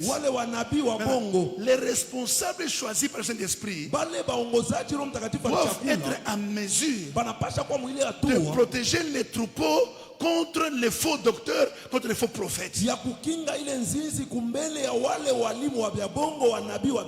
C'est pourquoi nous Christ un chrétien ne cherche pas l'église pour lui-même. C'est Dieu qui amène l'homme là où il connaît lui-même. C'est par notre folie, nous les chrétiens actuels. Les chrétiens version Android. Une fois qu'il est énervé, il change l'église. Il fait le mal en l'église. Tu te tourmentes pour rien. C'est l'action de la sorcellerie qui te fait souffrir. Là où Dieu t'a amené, tu dois te soumettre. J'ai toujours dit ceci à l'église aux gens. C'est pas moi qui dois chercher les gens pour qui prier. C'est toi qui dois me chercher pour la prière, les enseignements et les conseils. La prière, c'est pas des champignons qui vont pourrir si ça met longtemps. Quand quelqu'un ne te fait pas confiance, les gens pour qui vous priez parfois, viens, je prie pour toi. Il ne dure pas pourquoi. Il ne sera pas guéri même si vous priez pour lui. Papa Claude me disait en route, me dit, Papa Claude papa, j'avais traversé des moments compliqués. Mais il s'est bien te réconforter. Mais c'est maman est compliqué. Les choses m'ont compliqué. L'enfant ta père. Je suis venu. Papa chiki chiki. Je dis papa, écoute. Papa. Écoutez la réponse de papa. Tu as peur pourquoi? La réponse est là. Papa ne comprend pas nous on a vivre. Je dis, est-ce que papa est en train de comprendre ce que je suis en train même s'il ne comprend pas, mais ce qu'il dit, ça va arriver. Donc je n'ai pas besoin de comprendre ta situation. Ma déclaration suffit pour que les choses changent. L'homme qui a Dieu, l'homme qui est soumis au Saint-Esprit, l'homme qui a la parole de Dieu, l'homme choisi et établi par Dieu sur ta vie, sa parole a une influence positive. Quel que soit le nombre de sorciers, le nombre de méchants, ça ne nous dit rien. Si c'est Dieu qui m'a établi sur ta vie et que tu me fais confiance, tu crois dans mon ministère, ma parole, ma déclaration aura toujours de l'influence.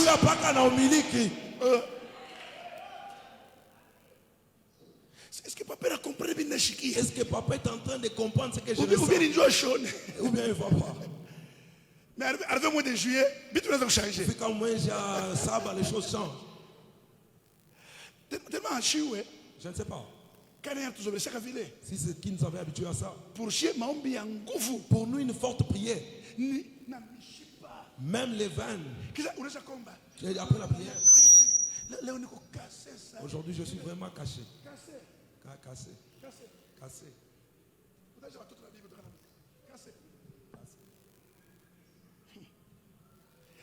Qui t'a dit, il faut pas. Qui t'a dit pour chasser les démons, il faudrait que même les veines puissent aussi prendre part. La force physique n'a rien à faire dans l'œuvre de Dieu. Même le démon de la mort. Même si je ne crie pas, esprit sort, il va sortir. Ces démons ne se soumettent pas à ma parole. Il se soumet au nom de Jésus.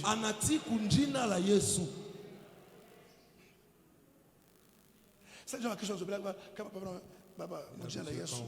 Mais c'est match ta kufuata na mujana Yesu. Amen. Dada na huzunika. Papa anataka maombi ya moto. Papa n'a pas de prières qui ont le feu. Ouais, tu as ma démon ya moto. C'est toi qui as les démons qui ont le feu. Alléluia. Amen. Tout celui que le Saint-Esprit a choisi et a établi comme responsable, il est doté de l'autorité et du pouvoir. Jésus dit, il appelle ce qu'il a voulu. La Bible dit, pour les avoir avec lui. Qu'il soit à lui. Une fois qu'ils sont pour Jésus, et deux, il les envoie avec le pouvoir de chasser les démons. Tout celui que Dieu a choisi et a établi responsable sur ta vie, il est doté du pouvoir de chasser les démons et de guérir toute maladie. C'est à toi de croire en eux. Crois en eux. Veille sur toi-même. Nous traversons un moment très compliqué où il y a des loups ravisseurs qui sont en train de guetter l'église. Qui sont les loups ravisseurs? Ce sont des faux docteurs et des faux prophètes. Et ces deux ministères vont faire souffrir l'église.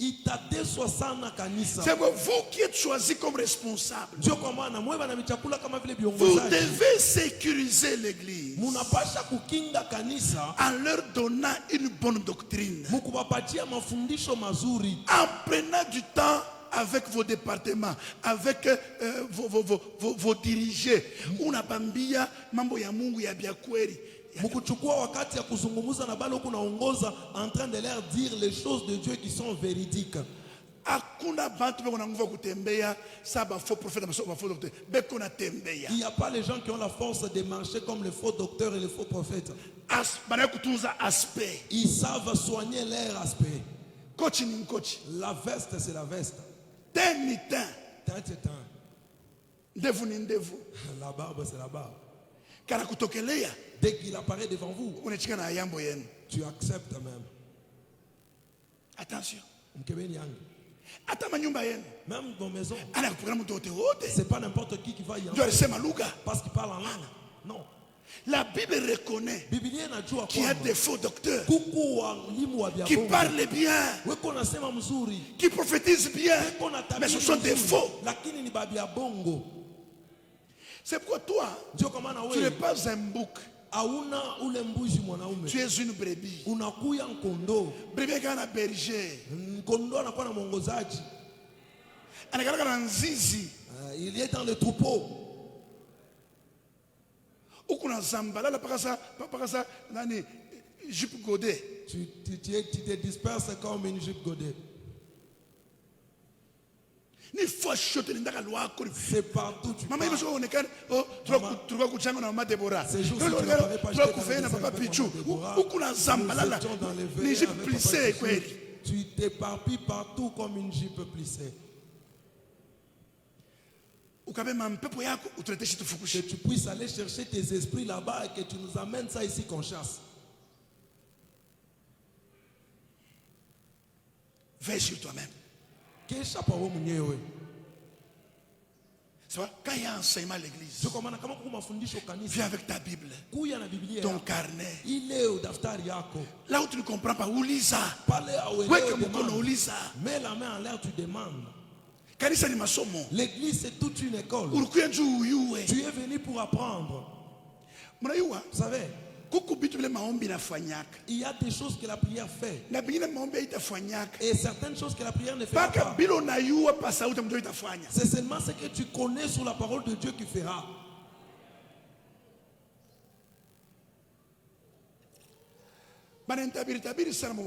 On m'a beaucoup prophétisé sur le poison. Même la semaine où nous sommes avec nous, on m'a prophétisé sur 3 fois.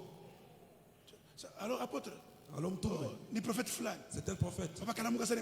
Sois éveillé pendant ce jour. Je lui ai posé la question. Être éveillé, ça veut dire quoi? C'est commencer à poser la question à une personne qui vient me saluer. Vous avez le poison? Alors, être éveillé, ça veut dire quoi? Je dis ceci. Si Dieu, il sait que le travail pour lequel il m'a appelé c'est terminé. Il peut me prendre par n'importe quel moyen.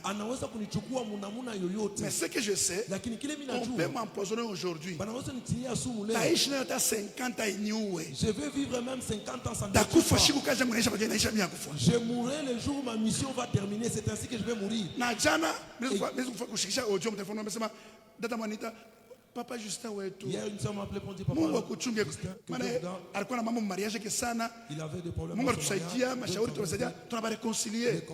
Maintenant elle est trop reconnaissante. Je lui ai toujours dit que ne s'attache pas à moi parce que c'est pas que nous nous sommes prêtés des choses. Dieu a permis que par moi que la réponse se manifeste. Mais vous et moi rendons l'honneur à Dieu. S'il a eu quel songe? Notre grand frère Justin, que le Dieu du Père t'égare. C'est là qui pense à mal contre toi. Qui sont-ils? J'ai dit c'est toujours vous. C'est toujours vous. Vous savez quoi? C'est seulement les gens que nous aidons. Ce sont ceux-là qui nous déçoivent aussi. J'ai dit c'est toujours vous. Vous savez tel que vous êtes. Vous n'aimez pas la vérité. Alors moi aussi je n'aime pas des flatteries. Combattez-nous. Empoisonnez-nous. C'est pas un problème. Mais ce que je sais, c'est pas le poison qui va me tuer. Ni fait ya mission, je te ni kumwisho ya kazi yangu, c'est ce qui va me tuer. Kama kumo Carmel kukaribu tunataka tena besoin na ministère yangu. Mungu asije kunyua. À la montagne du Carmel. Donc kama kinyua anabateswa niveau bale. Dieu ne sera pas me tuer. Veillez sur vous-même. Mukeshe pa moi benyewe. Mais frère, ça c'est tout. J'ai toujours fait dans mon église. Papa, est-ce que vous êtes disponible? Il y a les gens qui m'appellent pour dire. J'ai 3 questions posées. Allez-y. Papa, c'était comment? Dimanche passé, papa m'a reviré ça quoi tout. Le dimanche passé, un papa prêchait dans notre église. Léo, fille moi, ma question, à ta 16. Même 16 questions. Pourquoi il a dit ça? Papa John Yalsema. Pourquoi il a dit ça? Pourquoi il a dit ça? Pourquoi Pourquoi il a dit l'église doit sortir des eaux? Je vais comment expliquer? Comment expliquer? Ça va pas, je comprends maintenant. Moi, ça m'a oublié le dimanche, je dois comprendre ça maintenant. La prédication du dimanche, elle a compris ça aujourd'hui. C'est ça la responsabilité. C'est ça veiller sur les troupeaux. C'est pourquoi j'ai déjà adopté un système. On vient le mardi à l'église. Comme c'est une soirée d'enseignement. Je m'assois. Je dis à l'église. On a question par tout celui qui a une question en ce qui concerne le choses de Dieu. Poser des questions que je puisse répondre. 18h. Allons-y dans la paix du Seigneur. Alléluia. Amen. Bantu, les gens. Kanisa iko na connaître croissance numérique trop lente. L'église est en train de connaître une mais croissance numérique très rassurante. Lakini ya kikisho. Donc ata prophète anakuya anafanya hivi anataka manjina yenu mwe bote haitashukisha muntu. Ça ne va effrayer personne. Il vous regarde d'abord, vous êtes là. Il vous regarde. Vous avez déjà appris, c'est tout. Sécurité à Kanisa, la sécurité de l'église, c'est l'enseignement. Nimafundisho. Veille sur toi-même. C'est quoi? Que Dieu fasse grâce. Dans notre église, que toutes les grâces qui peuvent sécuriser cette église, que Dieu les suscite. Kama kunema ya makuta isayaka ikuyeko matabiri ya ikuyeko mwi kanisa mwi ba prophète ba enseignant ba pasteur manema yote kusaidia kazi ya Mungu Mungu amipatie mu jina la Yesu. L'œuvre de Dieu, que Dieu vous accorde cela au nom de Jésus. Je sais, il y a des ravisseurs qui ne sont pas seulement dans les églises, qui passent aussi dans les maisons des gens. C'est quoi un chrétien normal? J'ai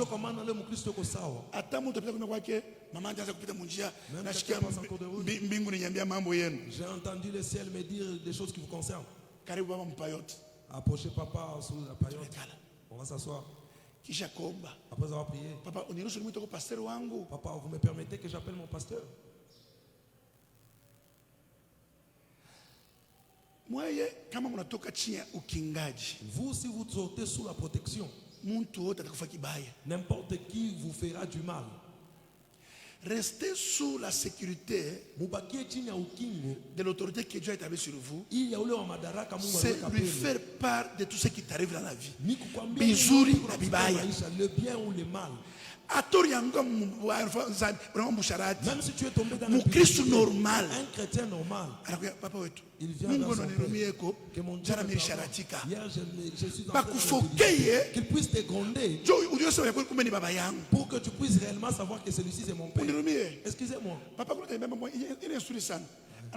Il a dit, mon ami intime c'était Papa Jean-Baptiste. Mais il est plus âgé que moi. Si je fais quelque chose, dès qu'il arrive, vous sentez que vous sentez qu'il il ne parle pas pour vous. Très rare. Trouver des gens pareils ces jours-ci, c'est très rare. Très rare. Il y a d'autres personnes qui vont échouer de réussir. Pourquoi? Vous êtes entouré de beaucoup de flatteurs. Viens directement. Papa, hier, je tombais dans l'impudicité. Hier, on m'a touché sur mon corps.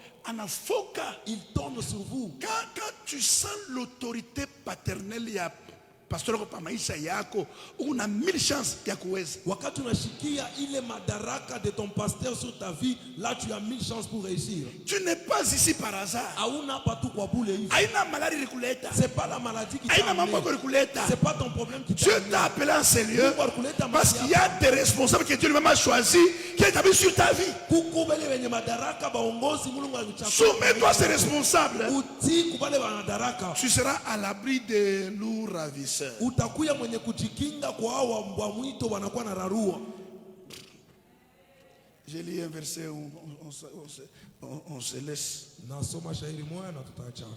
C'est la première épître de Paul à Timothée. Ni ile barua ya kwanza ya Paulo kwa Timotheo. Papa Kristo papa Maman Marianne,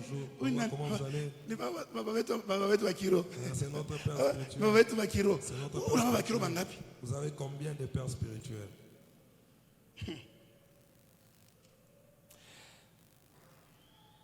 Timothée chapitre 4 verset 16. Veille sur toi-même et sur ton enseignement. Persévère dans ces choses, car en agissant ainsi, tu te sauveras toi-même et tu sauveras ceux qui t'écoutent. Alléluia, alléluia. Amen. Alléluia, alléluia. Amen. Acclamons le Seigneur. L'apôtre Paul est en train de prévenir Timothée par rapport aux faux prophètes, faux docteurs.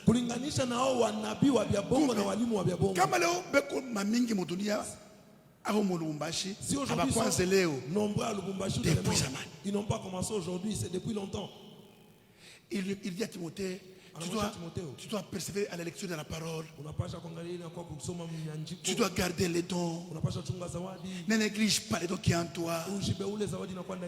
Tu dois te souvenir chaque fois de mes enseignements. Tu dois t'appliquer à l'exhortation.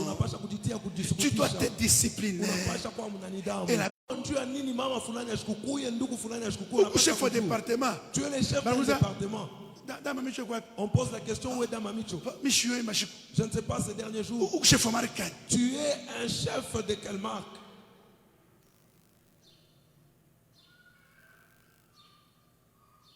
Diacre Flan. Tel diacre. Nous avons combien de chefs? Je ne sais pas ces derniers jours. Or, diacre, on a pas ce qu'il y a matériel de Yacaris, on a pas ce qu'il y a Bungiaï. Or, le diacre doit connaître tous les matériaux de l'église.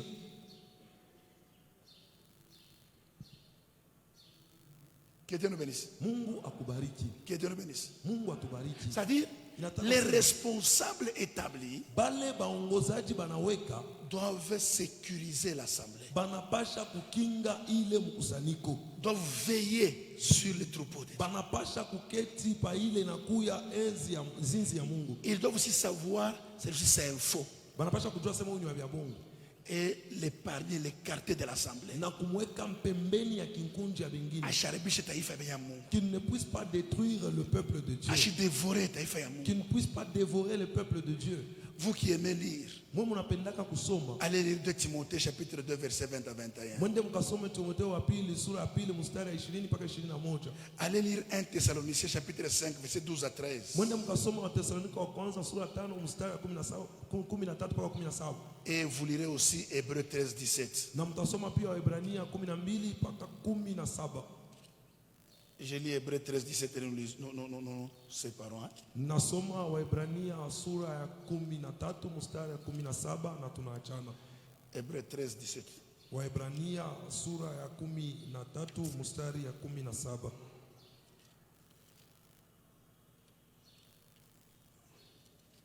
Hébreux.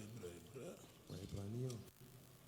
La Bible dit, Biblia inasema,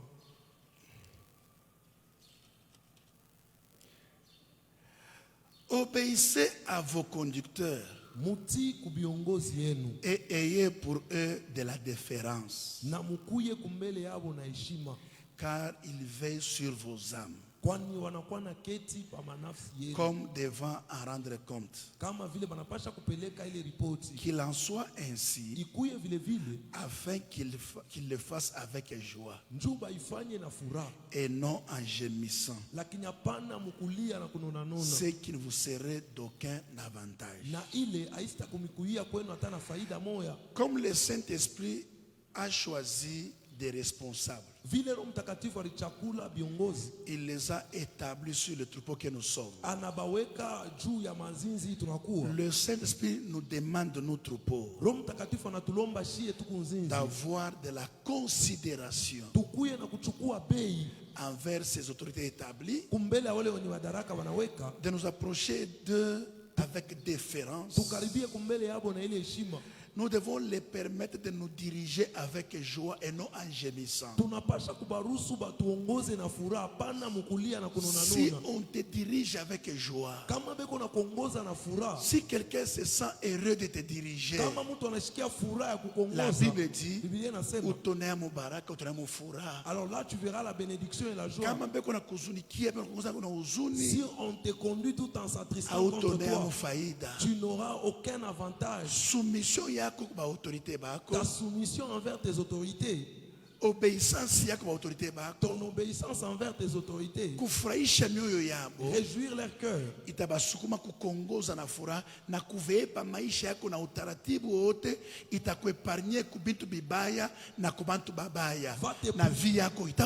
va les pousser à te conduire avec joie et à te protéger pour t'épargner contre les mauvaises choses, et ta vie va changer et évoluer.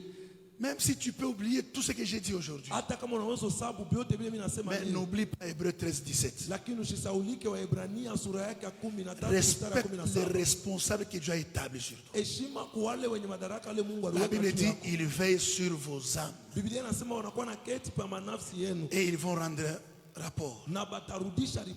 S'il vous dirige avec joie, c'est la bénédiction.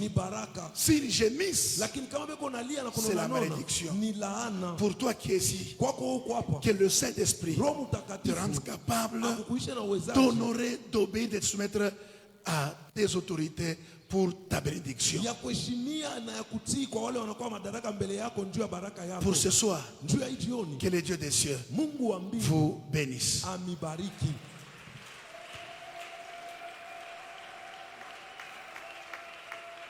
Ferme tes yeux. Commence à dire merci à Dieu. Élève ta voix. Prie.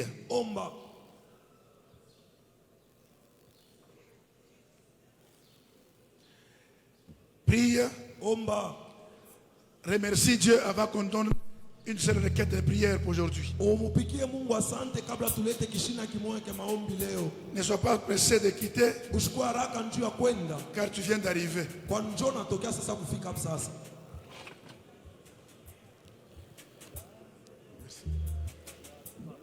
Dis merci à Dieu avant que nous puissions faire une seule requête de prière.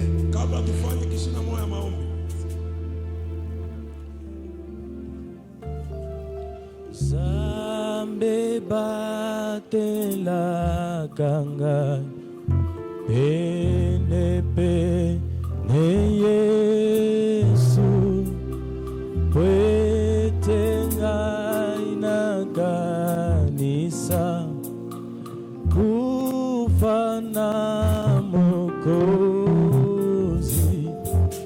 Zambe batela pene pene Yesu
faisons une requête de prière et nous allons nous séparer. La requête, c'est chasser de nos vies tout ce qui ne glorifie pas Dieu.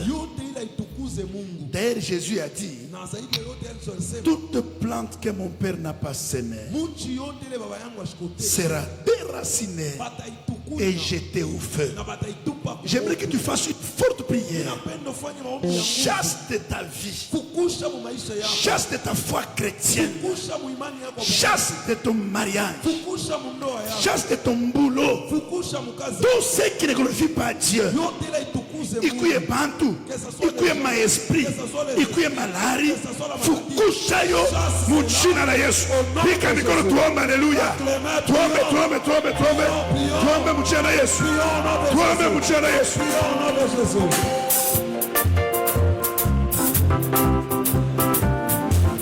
Si tu peux bien prier, ça va glorifier Dieu. Que ta prière glorifie Dieu. Ta prière, bien-aimé, glorifie Dieu avec ta prière. Chasse tout ce qui ne glorifie pas Dieu. Maladie, pauvreté, les morts précoces, les difficultés.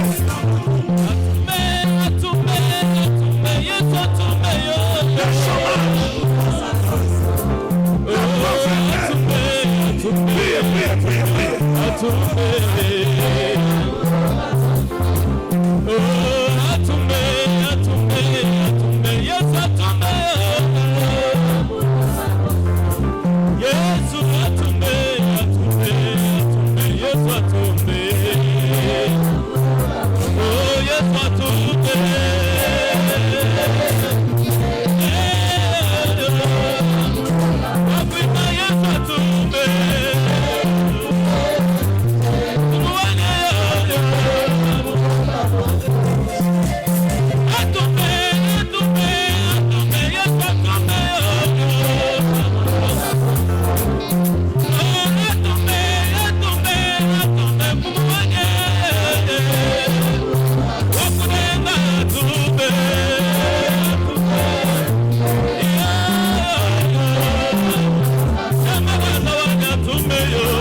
Bénis-moi, je vais te servir.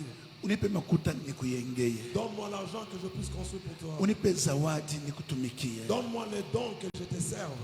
Dis cela dans 3 mots seulement. Mungu nibariki nikutumikie. Dieu bénis moi que je te serve. Unipe makuta nikuyengeye. Donne-moi l'argent que je puisse unisaidie kesha kuchuva kumbele. Aide-moi que je puisse aider ton œuvre à avancer. Répète ça au nom de Jésus. Sema hivi mjina la Yesu.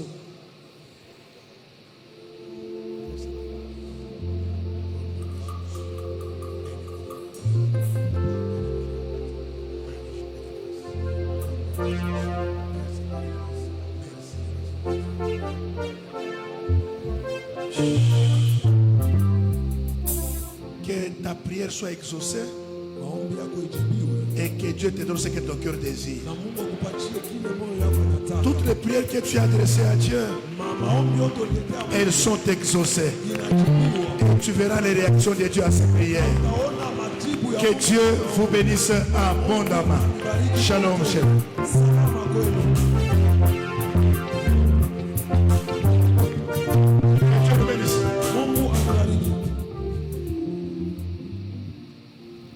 Que Dieu bénisse ceux-là qui ont l'esprit souple, qui entendent facilement. Nous avons laissé 15 enveloppes ici. Elles sont restées 2. C'est à mettre $100 à remettre le dimanche. C'est que Dieu te mettra à cœur. Je sais, Dieu va te parler. C'est ce que tu nous as dit. Il y a 2 qui sont restés. Passe à n'importe quel.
Et c'est Dieu de cet temple qu'on est en train de construire qui vous voit. S'il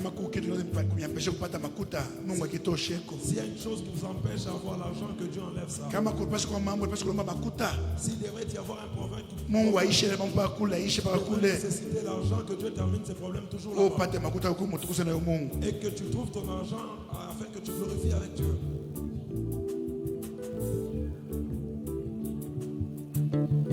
$10, $20.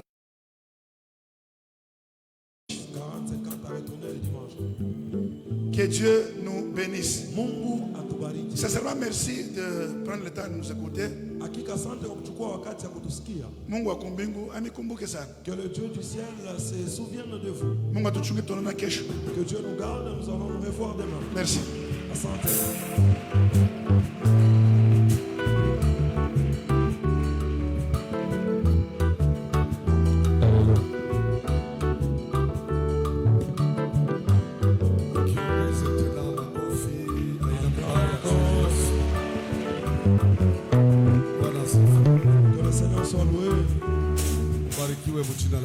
Sois béni au nom de Jésus. Vous allez nous excuser pour cette semaine. Aujourd'hui, si nous sommes venus, vous verrez beaucoup de choses de ce côté, les autres derrière. Que ça ne nous empêche pas. Habituez-vous à ça. Parce que les travaux doivent continuer. Si nous commençons à arrêter les travaux à 14h, vraiment on va commencer à perdre beaucoup de temps. Comme leur façon de travailler ne produit pas de bruit, ils peuvent être là en train de travailler. Et nous continuons. Nous bénissons tous ceux-là qui nous ont aidés à récupérer les fenêtres. Et les deux portes. L'argent est arrivé et on a déjà versé cela. Ce que nous attendons, c'est l'arrivée des portes et des fenêtres. Que Dieu les bénisse abondamment. N'oublions pas que nous n'avons que 2 grandes portes. On a fait la commande de CD qui étaient restés, mais ils ne nous ont pas servi. Dès que ces lots va arriver, nous serons obligés de faire fabriquer d'autres portes. Les 2 qui sont à côté et les 2 qui se retrouvent au balcon.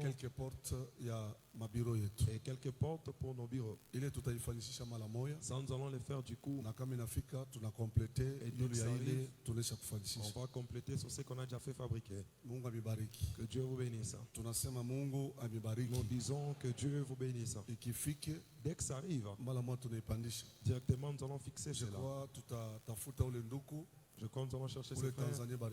C'est Tanzania dont on nous a parlé. Qu'ils viennent d'abord visiter l'auditoire. Et dès que tout est arrivé, nous allons l'appeler encore de venir pour qu'il nous aide à placer les portes et les fenêtres. Nous avons dit, si nous sommes en train de poursuivre, à couvrir complètement notre auditoire. Dès qu'il y a la pluie, que l'eau n'entre pas à l'intérieur. Dès qu'il y a la poussière, que ça n'entre pas à l'intérieur. Vraiment que l'auditoire soit couvert. Même le bruit de l'intérieur ne puisse plus sortir à l'extérieur. Toutes les mains qui sont en train de construire l'église soient bénies avec l'argent au nom de Jésus-Christ. N'oublions pas que nous devons rapidement terminer nos toilettes pourvu que ça soit opérationnel. Et présentement, nous avons encore besoin des briques avec un objectif de fermer ici en haut pourvu que les vents n'entrent pas à l'intérieur. Celui qui peut nous aider avec $550 parce qu'une brique coûte 1,5.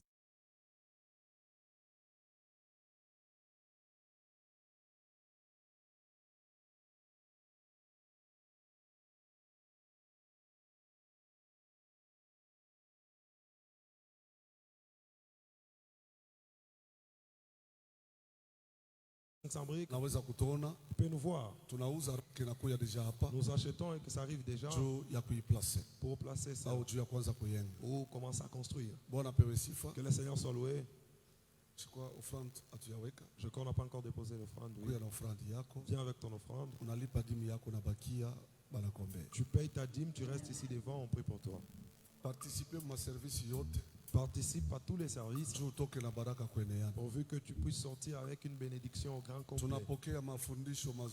Nous avons reçu des bons enseignements. Si tu prends et mettre cela en pratique, c'est le chemin qui t'amène à ta destination. N'attends pas ton voisin, tu peux approcher. Viens déposer ton offrande, ton action de grâce. Tu déposes ta dîme, tu restes devant.